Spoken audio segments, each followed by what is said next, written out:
ફિઝિક્સની અંદર 2025નું જે ફેબ્રુઆરીમાં બોર્ડની એક્ઝામનું પેપર થવાનું છે એ પેપર કેવું આવી શકે છે? દરેક ચેપ્ટર વાઇઝ કેટલા એમસીક્યુ આવી શકે છે, કેટલા 2 માર્કના ક્વેશ્ચન, કેટલા 3 માર્કના ક્વેશ્ચન અને કેટલા 4 માર્કના ક્વેશ્ચન આવી શકે છે, એનું ડિટેલ એનાલિસિસ આજના વિડીયોની અંદર હું તમને બતાવવાનો છું. આ એનાલિસિસ આપણે માર્ચ અને જુલાઈના જે 2 પેપરો થયા 2024ના એના આધારે કરેલું છે અને બ્લુપ્રિન્ટને પણ સાથે રાખીને કરેલું છે. એક્ઝેક્ટ બ્લુપ્રિન્ટ જેવું પેપર આવશે એવું જરૂરી નથી, એટલા માટે બ્લુપ્રિન્ટ અને જે ગયા વર્ષના 2 પેપર થયા છે એનાથી આખું સંપૂર્ણ એનાલિસિસ કર્યું છે. આ વિડીયો તમને જો ગમે તો તમે તમારા મિત્રોને શેર કરી શકો છો. મોસ્ટ પ્રોબેબલી ફેબ્રુઆરીમાં આવું જ પેપર આવવાના ચાન્સીસ છે ફેબ્રુઆરી 2025ની અંદર. સાથે સાથે આપણે ગુજરાત બોર્ડ અને સીબીએસઈ બોર્ડના વિદ્યાર્થીઓ માટે બોર્ડ અને ગુજસેટના સિરીઝ ફ્રી ઓફ કોસ્ટ ચાલુ કરી દીધી છે. તમારે જો એ સિરીઝમાં જોડાવવું હોય તો ડિસ્ક્રિપ્શન બોક્સની અંદર વોટ્સઅપ ગ્રુપની લિંક આપી છે. કોઈ એક વોટ્સઅપ ગ્રુપમાં જોડાઈ જજો. જો પહેલેથી જોડાયેલા છો તો ફરીથી જોડાવાની જરૂર નથી. જેની અંદરથી તમને ફ્રીમાં તો ગુજસેટ સુધી બધું કરાવવાનું છે, મટીરિયલ આપવાનું છે, ટેસ્ટ લેવાની છે. ટેસ્ટ પણ આપણી ચાલુ થઈ ગઈ છે. એમસીક્યુની એક ટેસ્ટ ફ્રીમાં લેવાઈ ગઈ છે. બીજી એમસીક્યુની ટેસ્ટ માટેની લિંક પ્રોવાઈડ કરી દેવામાં આવી છે. તમે ઘરે બેઠા આપી શકો છો. અને ગુજસેટ પછી આખી એડમિશન પ્રોસેસ પણ ફ્રી ઓફ કોસ્ટ તમને શીખવાડવાની છે. તો એ વોટ્સઅપ ગ્રુપમાંથી ક્યારેય લેફ્ટ થવાનું નથી. જેથી આ ચેનલને પણ તમે સબસ્ક્રાઇબ કરીને બેલ નોટિફિકેશન પ્રેસ કરી દો અને તમારા દરેક મિત્રોને વોટ્સઅપ ગ્રુપમાં જોડજો અને આ વિડીયોની લિંક પણ શેર કરજો. અને આગળના સેશન જે અમે ફ્રીમાં કરેલા છે જોવાના બાકી હોય તો પ્લેલિસ્ટ ફિઝિક્સ, કેમિસ્ટ્રી, મેથ્સ, બાયોલોજીનું મૂકી દીધું છે. એ પ્લેલિસ્ટથી તમે બધી જ વસ્તુઓ તૈયાર કરી શકશો. ઇંગ્લિશ અને કોમ્પ્યુટરના લેક્ચર્સ પણ ઝડપથી ચાલુ થઈ જશે. હવે આ રહ્યું આખું એનાલિસિસ. ચેપ્ટર વાઇઝ આપણે એનાલિસિસ કરેલું છે જેથી તમને આઈડિયા આવે કે બ્લુપ્રિન્ટ પણ પ્રોપર ફોલો થતી નથી. જે બ્લુપ્રિન્ટ એ લોકો આપે છે ને એને પણ એ લોકો પ્રોપર ફોલો કરતા નથી. અહીંયા ચેપ્ટર નંબર લખેલા છે. માર્ચ 2024માં કેટલા માર્કમાં એમસીક્યુ આવ્યા હતા, જુલાઈમાં કેટલા માર્કમાં એમસીક્યુ આવ્યા હતા. માર્ચ અને જુલાઈમાં 2 માર્કના પ્રશ્નો છે, આ 3 માર્ક અને આ 4 માર્કમાં. અને આ વખતે 2025માં કેવું પેપર આવી શકે એનું આપણે એક એનાલિસિસ કરીશું. આ એમસીક્યુ છે, આ 2 માર્ક છે, આ 3 માર્ક છે અને વિથ જનરલ ઓપ્શન આ એનાલિસિસ કરેલું છે અને 4 માર્ક છે. અમુક ચેપ્ટર્સનો તો તમને આઈડિયા આવી જશે કે અહીંયાથી આટલા માર્કનું તો આવવાનું છે. હવે ચેપ્ટર નંબર 1 ની વાત કરીએ તો માર્ચ 2024માં 7 એમસીક્યુ આવ્યા હતા, જે જુલાઈમાં 4 આવ્યા. તો આ વખતે કેટલા આવી શકે? તો મિનિમમ 5 તો આવશે જ. આપણે એપ્રોક્સ માનીને ચાલીએ છીએ 5 એમસીક્યુ ચેપ્ટર નંબર 1 માંથી આવશે. ચેપ્ટર નંબર 2 માંથી માર્ચ 2024માં 4 એમસીક્યુ અને જુલાઈમાં 5 એમસીક્યુ આવ્યા. તો અહીંયા પણ 4 થી 5 એમસીક્યુ આવી શકે. અહીંયા આપણે એવું હોય તો 4 થી 5 જ લખી દઈએ, જેથી કદાચ 4 આવી જાય તો કોઈ તકલીફ પડે નહીં. સેમ ટુ સેમ ચેપ્ટર 3 માંથી બંનેમાં માર્ચ અને જુલાઈ બંનેમાં 4 એમસીક્યુ જ આવ્યા. તો અહીંયા વધારે ચાન્સીસ છે કે 4 એમસીક્યુ જ આવે. ચેપ્ટર 4 માંથી 3 એમસીક્યુ જ આવેલા છે તો 3 એમસીક્યુ. ચેપ્ટર 5 માંથી માર્ચમાં 1 એમસીક્યુ, જુલાઈમાં 2, તો 1 અથવા તો 2 એમસીક્યુ આવી શકે. એના પછી વાત કરીએ છઠ્ઠા ચેપ્ટરની તો 4 અથવા તો 5 એમસીક્યુ આવ્યા છે. માર્ચમાં 4, જુલાઈમાં 5, તો 4 અથવા તો 5 એમસીક્યુ અહીંયા પણ આવશે. સેમ ટુ સેમ 7મા ચેપ્ટરમાંથી તો બંને એક્ઝામમાં 2 જ એમસીક્યુ આવ્યા છે. 8મા ચેપ્ટરમાંથી પણ બંને એક્ઝામમાં 2 જ એમસીક્યુ આવ્યા છે. 9મા ચેપ્ટરમાં માર્ચમાં 2 અને જુલાઈમાં 4, તો 3 થી 4 એમસીક્યુ આવવાની શક્યતા છે. 10મા ચેપ્ટરમાં માર્ચમાં 2, જુલાઈમાં 3, તો 2 થી 3 એમસીક્યુ આ વખતે પણ આવવાની શક્યતા છે.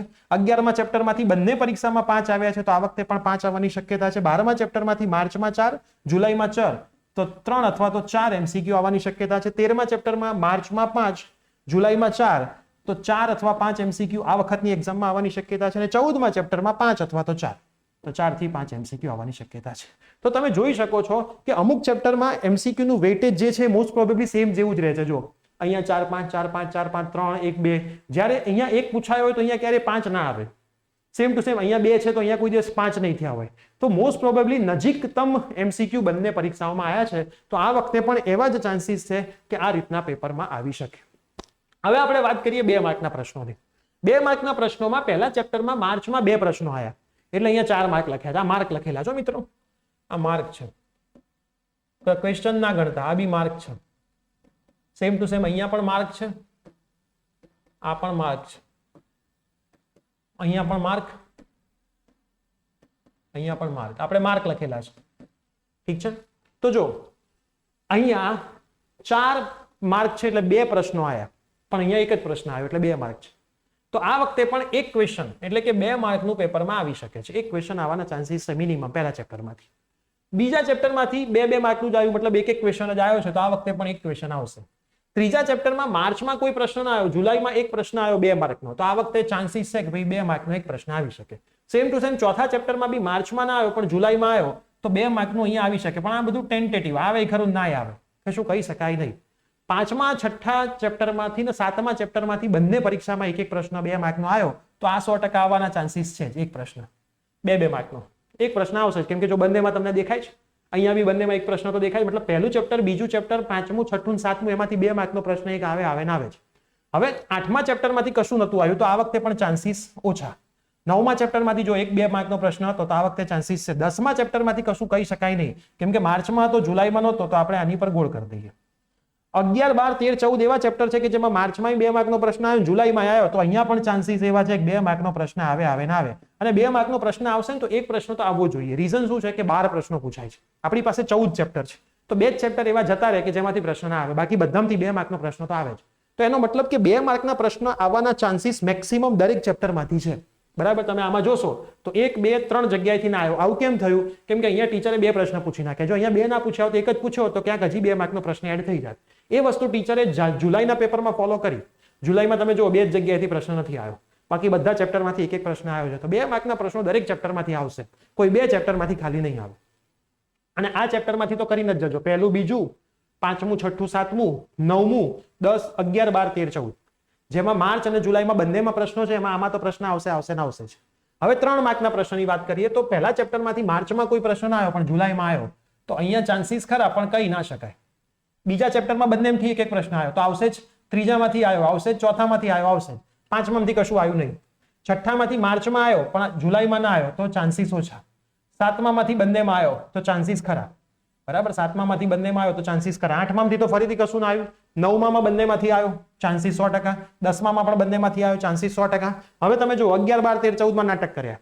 11, 12માં માર્ચમાં પૂછ્યો તો અહીંયા જુલાઈમાં પૂછ્યો. તો હવે આમાંથી પ્રશ્ન 3 માર્કનો આવશે તો ખરું જ, પણ ફિક્સ ના કહી શકાય કે કયા ચેપ્ટરનો હશે. બરાબર, કોઈ પણ 2 કે 3 ચેપ્ટરનો 3 માર્કનો પ્રશ્ન આવશે. પણ કયા ચેપ્ટરમાંથી 100% આવશે?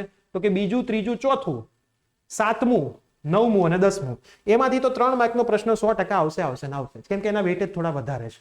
તો ખાસ તમે 3 માર્કનું એનાલિસિસ જોજો. હવે 4 માર્કનું એનાલિસિસ. આમ તો પહેલા ચેપ્ટરમાંથી 4 માર્કનો પ્રશ્ન ક્યારે આવતો જ નથી, પણ ગઈ વખતે જુલાઈ વાળામાં 4 માર્કનો સવાલ આવ્યો. સમ હતો અને એ સમ પણ વિચિત્ર હતો, જે ક્યારે પહેલી વાર આવ્યો હોય એવો. બીજા ચેપ્ટરમાંથી દર વખતે હોય છે પણ જુલાઈમાં ના આવ્યો, પણ અહીંયા ચાન્સીસ છે આવશે. ત્રીજા ચેપ્ટરમાંથી પણ જુલાઈમાં ના આવ્યો પણ ચાન્સીસ છે આવશે. જો ત્રીજામાંથી આવે છે તો ચોથામાંથી નથી આવતો, અને ચોથામાંથી આવે તો ત્રીજામાંથી નથી આવતો. તમે જોયું, માર્ચમાં આવ્યો તો જુલાઈમાં ના આવ્યો, અહીંયા માર્ચમાં ના આવ્યો તો જુલાઈમાં આવ્યો.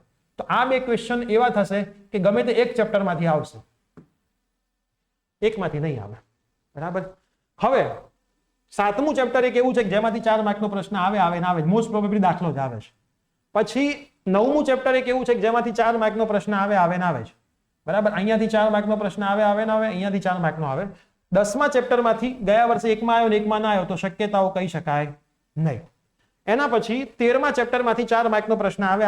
14મામાંથી આમ તો આવતો જ હોય છે પણ જુલાઈમાં ના આવ્યો, બરાબર, માર્ચમાં તો આવ્યો. તો અમુક ચેપ્ટર એવા છે જેમ કે બીજું 4 માર્કનો પ્રશ્ન આવવાની સંભાવના વધારે, 7મું 100%, 9મું 100%, 13મું 100%.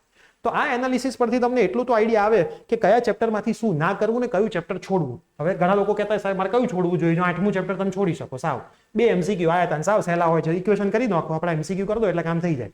પછી હજી એક ચેપ્ટર એવું છે 5મું, જો છે 1-2 માર્કનો પ્રશ્ન આવે પણ એ તો જનરલ ઓપ્શનમાં નીકળી જાય. આ બંને ચેપ્ટર એવા છે કે જેનું વેટેજમાં તમને બધું ખાલી જ દેખાતું. આ ભૂલથી 2 માર્કનો આવી ગયો, 2 માર્ક જેવા નાના પ્રશ્નો કરી દેવા, બહુ લોડ લેવો નહીં. અહીં તો આખું ખાનું ખાલી છે. તો આ એનાલિસિસ પરથી તમને એ પણ આઈડિયા આવે કે કયા ચેપ્ટર તમારે જનરલ ઓપ્શનમાં છોડવા જોઈએ જેથી તમને ફાયદો થાય. હવે આવું જ એનાલિસિસ જો તમારે કેમિસ્ટ્રી, ફિઝિક્સ અને બાયોલોજીનું જોઈતું હોય તો નીચે કમેન્ટ કરજો કે હા સર અમારે જોઈએ છે. જેટલી મેક્સિમમ કમેન્ટ આવશે એટલું જલ્દીથી એનો વિડીયો પણ આપણે આપણી ચેનલ ઉપર લાવીશું. પણ તમારી કમેન્ટ જેટલી જલ્દી આવશે, તમે જેટલું આને વધારે શેર કરશો, જેટલું વધારે વિડીયોને લાઈક કરશો, એના ઉપર અમે એ વિડીયો ઝડપથી લાવીશું. એટલે તમને પરફેક્ટ આઈડિયા આવે કે તમારે કેટલી તૈયારી હવે બાકીના 2 મહિનામાં કરીને 90+ માર્ક લાવવાના છે. તો મેક્સિમમ ફ્રેન્ડ્સને વિડીયો શેર કરી દો, ચેનલ પર નવા હોય તો સબસ્ક્રાઇબ કરી દો, અને વોટ્સઅપ ગ્રુપ જોડાવાનું બાકી હોય તો જોડાઈ જાઓ, જેથી બધી જ અપડેટ તમને ઘરે બેઠા મળતી રહે. તો મળીએ છીએ આવા જ કોઈ નવી અપડેટ સાથે. Till then by, take care.